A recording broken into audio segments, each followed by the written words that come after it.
In this video, we're going to be talking about some major NFT potential blue chip projects that you definitely want to watch out for, as well as some updates on some of the hottest projects out right now. So as you know, the hottest thing coming out right now, and it might already be out during the time of this video, is going to be Otherside Meta. And Otherside Meta actually just released a Twitter update saying Dutch auctions are actually BS. So other deeds will be sold at a flat price of 305 ApeCoin. So this is actually very breaking news because nobody knew how much the land was going to be, but now we know it's going to be 305 ApeCoin, and ApeCoin right now it's like $20 to $22 at the time of this recording. So that's going to be around 6 to 7K. You know, 6 to 7K for a piece of land, and arguably this is going to be one of the largest NFT drops in history. This is really interesting that when they announce their price, why are they saying Dutch auctions are actually BS? I think there's a marketing strategy there where it's kind of like saying like, we're not like all the other guys who are trying to take your money. We're actually trying to do things fairly. And that really works. It's like that us versus them narrative. Now, who is right, who is wrong, it's really up to opinion. But by doing that, all the people that side of Bored Ape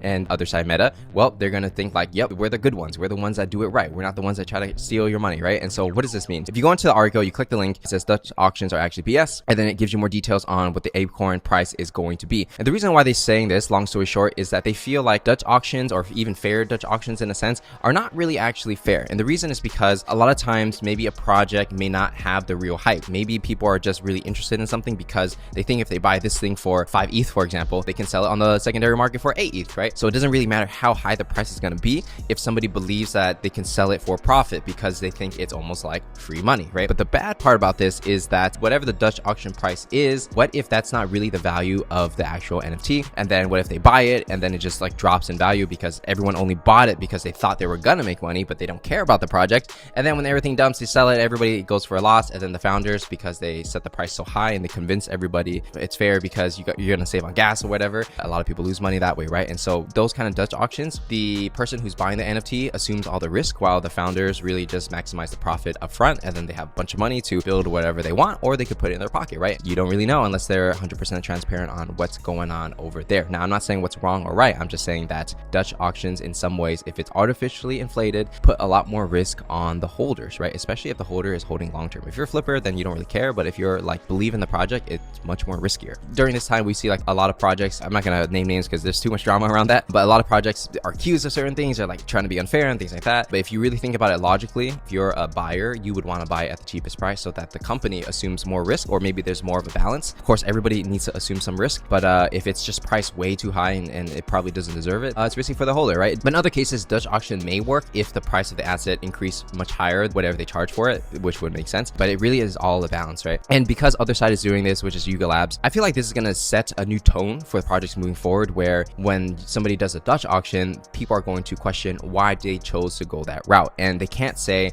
it's because of saving gas, because according to Otherside, which is arguably one of the largest NFT drops in 2022, they have an argument or explanation to how they're going to do this fixed price kind of style while reducing the amount of gas so people aren't going into these crazy gas wars. There could be a gas war depending on the demand and all these things, but then they're doing things to mitigate the gas, right? So if somebody says like, oh, we're only doing a Dutch auction because we want to save on gas, typically I would be a little bit skeptical, and I would want to hear more about the thought process behind it. And I would also ask the question, is it true that you're trying to maximize the revenue upfront and put more risk on the holders versus having more risk on the company? I'm not saying every person has a bad intentions. Sometimes people just want to make more money upfront for their company. Totally get it. But if you're a holder, these are the questions you got to ask, because I'm always looking for reasons not to buy, because you only really need to make a couple good trades to like really make it. You know, if you put your money in the wrong projects, like you can lose half your money in like a day. So always be skeptical of everybody. And by the way, guys, if you want the latest alpha, you gotta make sure that you join the Parallax Discord, because we do live AMAs every single week. We give out a lot of whitelist giveaways that are like pretty top tier. We just gave out Karafuru 3D just the other day, so that was really big. You'll also be able to learn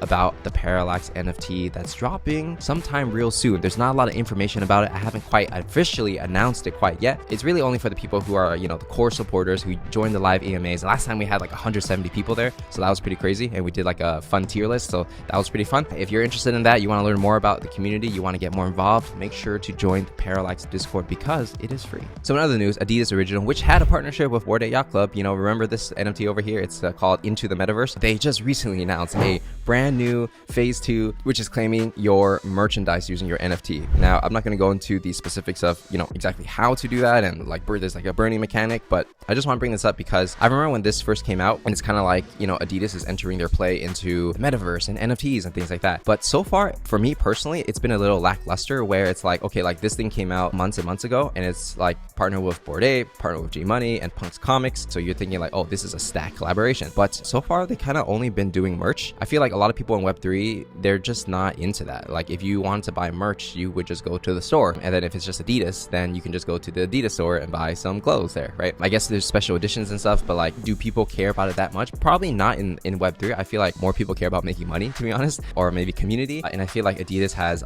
quite a bit of ways to go before they get to the point where they kind of earn the respect of the like Web3 traders and things like that and investors. But yeah, so it's interesting to see like how larger companies are going to enter the space and like become more relevant, because like we've seen like Adidas before. Let's say like Nike at one point was like killing the game, everybody's wearing Nike. Then Kanye West went over to Adidas, he was doing like Yeezy and all these kind of things, and it like kind of revived Adidas in a sense of cultural relevancy. So now Adidas is like pretty popular now, right? And then now they're find themselves a little bit behind Nike when it comes to NFTs, because I guess they didn't make a good acquisition quite yet, and the project is a little lackluster. Maybe they don't have the right team, but it's impossible to come back, right? Because Adidas came back to relevancy by working with Kanye West, and they had this whole crazy movement. But yeah, I'm looking forward to see what Adidas can do. I hope they can do better and do something that's more exciting for the space and maybe a little bit more innovative. Now, in other news, we're going to talk about Karafuru, and everyone's going to be like, Patrick, you always talk about Karafuru. Yeah, because sometimes they have the best updates, right? So just to be clear, the projects that I talk about in my videos, it's just what I see on Twitter, same as you guys, right? So if I see a project, they're cool, they got some kind of update, I'm going to be talking about them. Sometimes I have a bag, sometimes I don't have a bag, but nobody pays me to say this stuff. I just say what I feel. Jejo is teasing a collaboration between Invisible Friends and Motion Marcus. So there's an Invisible Karafuru. Pretty much no details on this. Maybe it's just a rumor. Who knows if this will lead to anything. There's also rumors that like Karafuru, Invisible Friends, and KITH are going to do something. There's been like these pictures going around on the internet saying like, oh, there's going to be this crazy thing.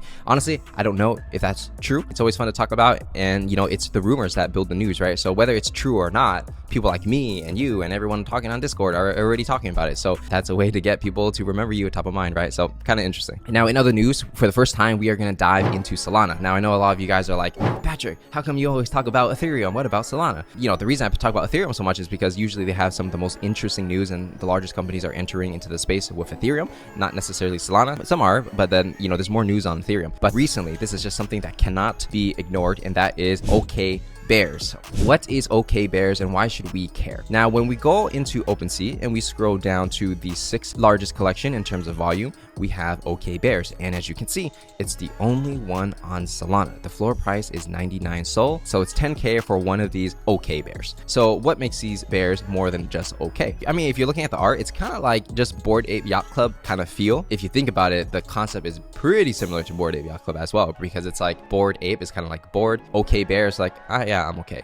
I guess people are like, this is the Bored Ape of Solana, right? So that's always a narrative play. Is that true or not?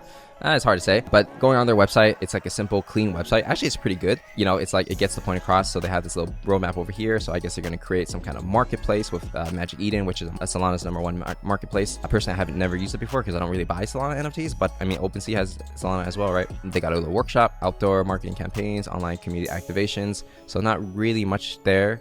Gallery, so Okay Bears Gallery. It's just like these IP things that don't really do anything quite yet. Looking at the roadmap, there's not really much to it. It's just the same stuff that everyone has already done, so nothing really innovative. I feel like personally, in my gut feeling, and please don't crucify me if you don't agree with what I'm saying, but I feel like the Magic of Eden is one of the largest Solana marketplaces right now. If you go on their homepage, of course, they're gonna have like Okay Bears at the most popular because it is the most popular, and then everything else is like doesn't really look that good. So you kind of see why I don't like dive too deep into Solana. You have to like really dig through to find good projects. Not saying there aren't, it's just a little more difficult to find. I guess if all the attention goes to Okay Bears, can certain brands and companies and people like funnel a lot of money into a project to make it popular? And the more popular a project becomes, the more popular it becomes, right? So sometimes there's that narrative in play. So I think there's like a lot of back end stuff that we just don't realize and we don't see on how Okay Bears can just like shoot up like a rocket. But right now everyone's trading it because there's so much volume, right? So like usually how it works with traders is like when they see a lot of volume, they're like, oh, I gotta jump on this because I've never seen this kind of volume in my life for like a project like this, right? right? If you think about it, that's true. Like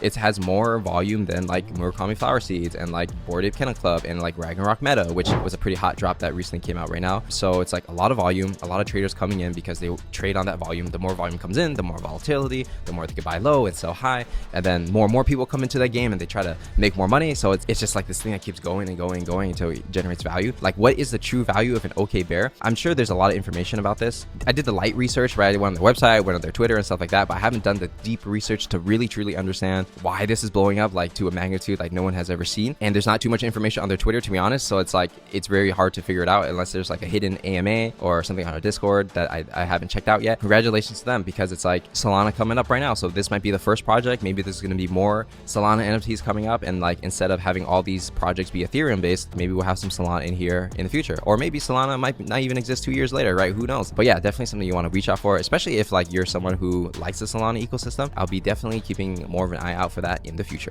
So the next project we're going to talk about real quick is going to be VeeFriends 2. This was actually pretty interesting, where there's a supply of pretty much, let's call it like 50k, 22,000 owners. It's better drawings than the VeeFriends 1. Personally though, I actually like VeeFriends 1 more because it's more like authentic feeling, and it's like GaryVee drew it, right? These ones are kind of like, they're okay. It's not the best art. Like if someone came out with a collection and this is what it looked like, I don't think people would buy it, but people would buy it because it's GaryVee's collection, right? The thing that really impressed me about this is that there's 50k supply and the floor price is 0.83. That's pretty crazy because not a lot of projects can even get close to a one floor ETH price, and there's like 50k supply. So it's like one of the largest PFP, or I'm not sure if you would even call it PFP. It's more like trading card style, but it's one of the largest collections that can have a floor price of this high. It kind of made me think like GaryVee is like basically like this beast of its own. Like he can just drive so much energy and attention into his projects. Like everything he's putting out, it's like he's just like kind of not single-handedly, but it's his personality that just pushes the whole thing forward. I guess that's the benefit of like doing YouTube and like creating content for so long and